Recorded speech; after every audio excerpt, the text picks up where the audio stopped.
Welcome to A Line Through Time, where I take the time to look through your favourite franchises and work out how it all lines up. Before we discuss new content, there has been a development with old content since the last time I covered the MK timeline. Dominic Cianciolo, story lead for MK since MK11, has asserted that MK vs DC Universe is, in fact, canonical, and was an experiment Chronica attempted previously, only for it to fail. I'm going to assume it takes place in the timeline immediately following Armageddon because, just as I refuse to accept a timeline prior to the original like a jaded Doctor Who fan, I refuse to accept DCU as anything but the second timeline. You do have to wonder if the DCU is affected by the timeline shenanigans as well, and if Joker and Peacemaker are possibly from a new timeline version of it. Ooh, maybe Injustice got wiped by MK11's events and that's why there's no Injustice 3. That'd be swell. Injustice timeline next episode. Not much new material has come to MK since I covered Aftermath, but that material has opened up a whole new can of worms that makes things very complicated.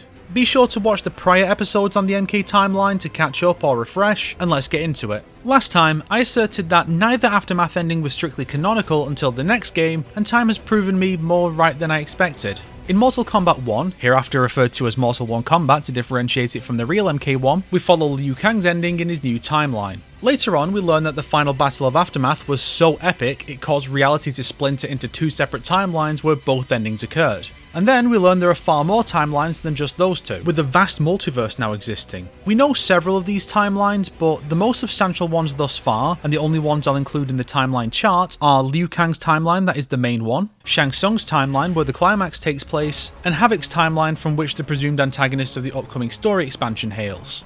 From here, we have the Invasions mode, where dark versions of characters from other timelines invade the main one. We've had Scorpion, Nitara, Sub-Zero, and Melina thus far. The canonical status of this mode, according to Cianciolo, is still to be decided. In addition to this game, the mobile game Mortal Kombat Onslaught also had its proper release. It's kind of a scavenger hunt reimagining of MK2, kinda like the climax of the Malibu comic. The story is still ongoing, with 7 chapters currently in the game. It also features chronicles, side stories that are not connected to Onslaught's main timeline. But the first was M1K Scorpion arriving at Fire God Liu Kang's behest, confirming that the game is set in the post-Aftermath multiverse, since multiple concurrent timelines were never a thing before the end of Aftermath according to Geras in M1K. We know the chronicles aren't set in the main Onslaught timeline because several characters change outfits during them. The ongoing Onslaught narrative isn't acknowledged. Oh, and Onslaught Shang Tsung fucking dies in his M1K counterpart's chronicle and M1K Kenchi's chronicle, despite the main story gearing up to give him a big role. I'm not going to delve into every chronicle and count them all separately because there's room for overlap with some of them, and we've already got 7 of them with more to come. However, I will explain how we know the M1K cast are not actually from the M1K timeline. Scorpion's story has to take place after the main game, since Liu Kang sends Kuai Liang here, and Liu Kang doesn't know any other timelines exist until late in that game. It's not clear if the arcade endings or invasions mode have occurred yet, since Kuai Liang says nothing about the shared ID whenever it comes up. But if this is set after the main story, why doesn't he have his scar?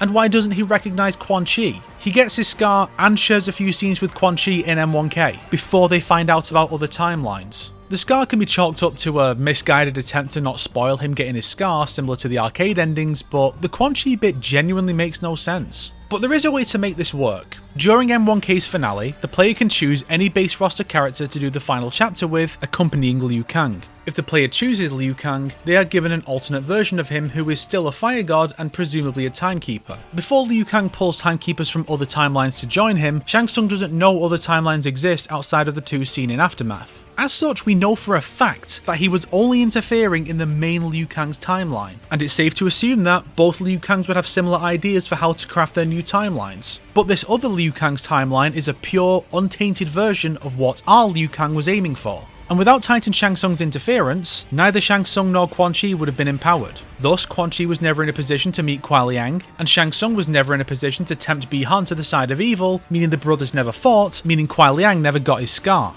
So, if we assume this Scorpion is actually from that other Liu Kang's timeline and not the main one, that part of the crossover works out perfectly.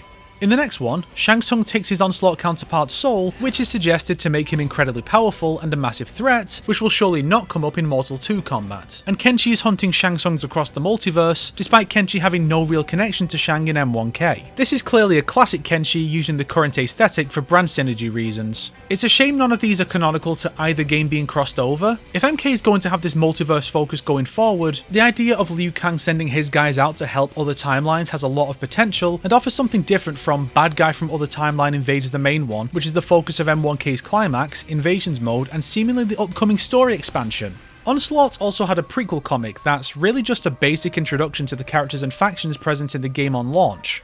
It's basically a primer for standard MK continuities, and I don't know why anyone not already familiar with that would even be interested enough to play an automated gacha RPG spin-off of MK, never mind checking out a prequel one-shot to one. What is the point of this thing? And that is where MK's timeline stands currently. With M1K opening the floodgates, it's hard to include everything anymore, since every non-canon thing can now be assumed to occur in some random timeline we'll never see again. I'm probably going to remove or simplify the invasion stuff in the next update because this chart just highlights how difficult this all is getting to keep track of. Imagine how much better MK would be now if they never introduced time travel and just hard rebooted like a normal fucking franchise.